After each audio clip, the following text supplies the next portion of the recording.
Assessment procedure বলে একটা জিনিস আমাদের করতে হয়। অ্যাসেসমেন্ট প্রসিডিওর মানে হচ্ছে যে আমি যখন রিটার্ন ফাইল করব আমার অ্যাসেসমেন্টটা কিভাবে হবে। এক নম্বর হচ্ছে যে অ্যাসেসমেন্ট হতে গেলে ফার্স্ট যেটা বলা হয়েছিল সেটা হচ্ছে যে self assessment section 140A 140A।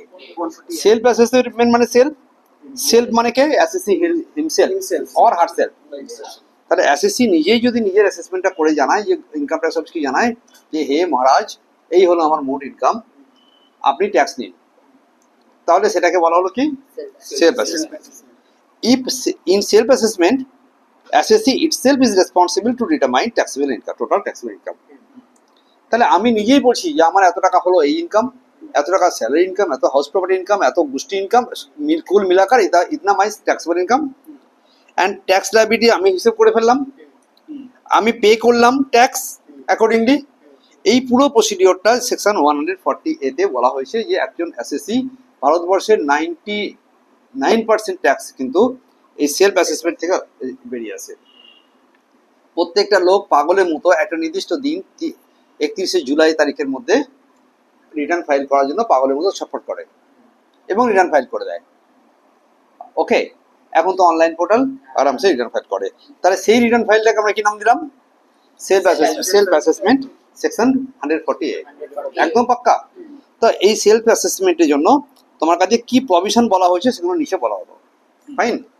1 number provision, where any tax is payable after deducting relief, rebate, advance tax payment, or tax deducted at source, or tax collected at source, or MAT or AMT credit, if any,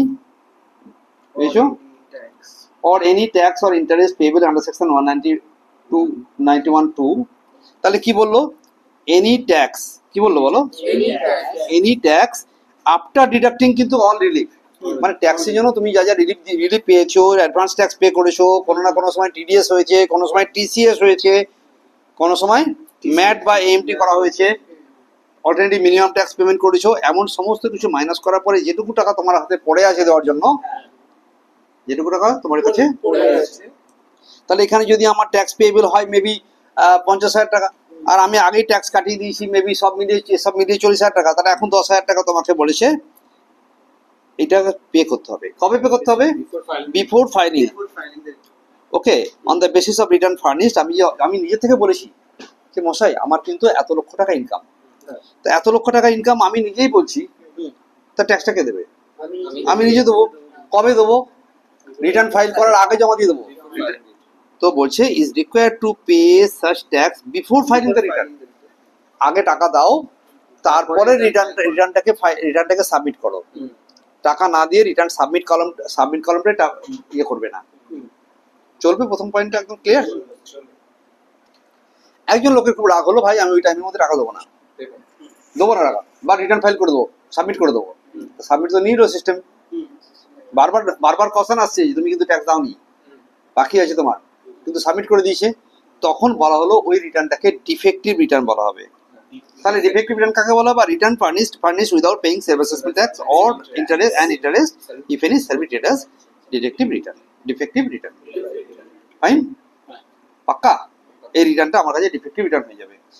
তখন তোমাকে ওই রিটার্নটা আবার file করতে বলবে, সুযোগ দেবে। এরপরে এগোচ্ছি আমরা। If any interest is payable on delayed filing of return under section 234A। দেখ, 3টে কারণের জন্য আমাকে ওরা ইন্টারেস্ট চার্জ করতে পারে। 1 নম্বর, আমি ডিলেড ফাইলিং করেছি সেকশন 234A, আমার ডেট ছিল যে তারিখে দেওয়ার, সে তারিখে দিইনি, পরে দিয়েছি রিটার্ন ফাইলটা। Default in payment of advance tax, right?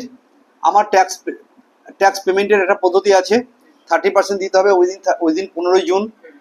একটা পদ্ধতি আছে, সেটাকে আমাদের অ্যাডভান্স ট্যাক্স বলে। দেখ, সরকার যদি মনে করতো যে একদম বছরের শেষে ওকে সমস্ত ট্যাক্স দিতে বলছি লোকেদেরকে, তাহলে সরকার ইনকাম কবে হতো? বছরের শেষ দিনে।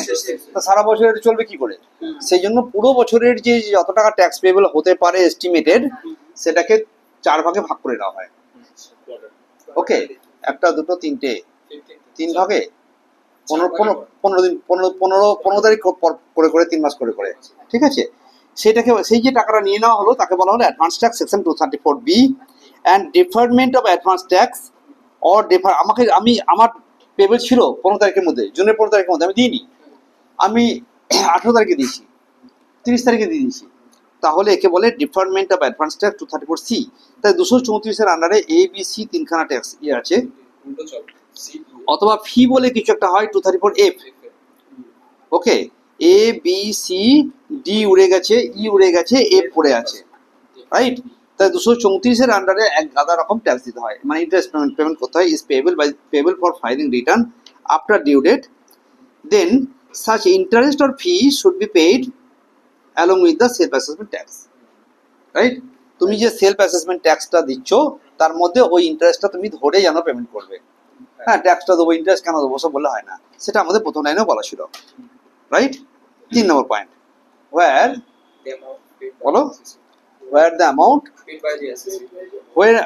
paid by the SSC falls short of aggregate of tax plus interest plus fees, তাহলে আমি এক তো ট্যাক্স দেবো, 2 নম্বর কি ইন্টারেস্ট দেবো, 3 নম্বর ফিস দেবো, এই তিনটে মিলিয়ে যে টাকাটা আছে তার তুলনায় আমি কোনো কারণে কম টাকা দিয়েছি।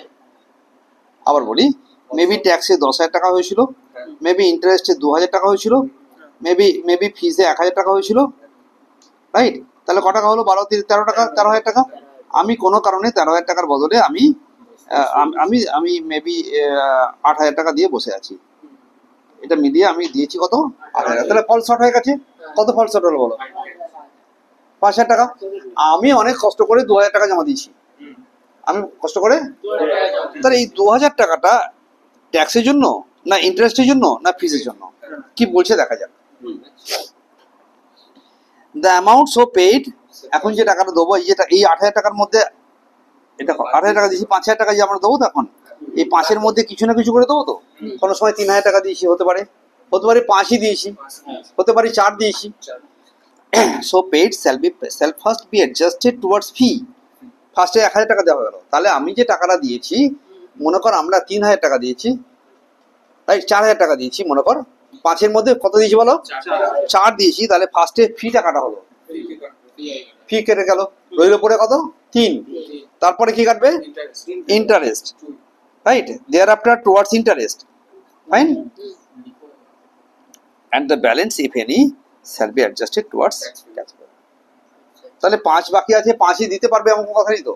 আরে 5 মানে 5 নয়, হয়তো দেখা গেল 5 লক্ষ টাকা বাকি আছে, তো সে মেবি 4 লক্ষ টাকা টিল নাও দিয়েছে, তাহলে আমার কাছে বাকি 1 লক্ষ টাকা যেটা দিতে পারছে না, তার জন্য আবার ইন্টারেস্ট পড়বে, সে কথা পরে হচ্ছে।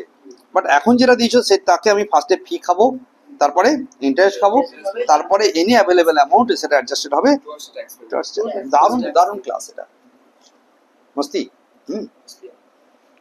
চলো, after assessment any amount paid under this section shall be deemed to have been paid towards such assessment.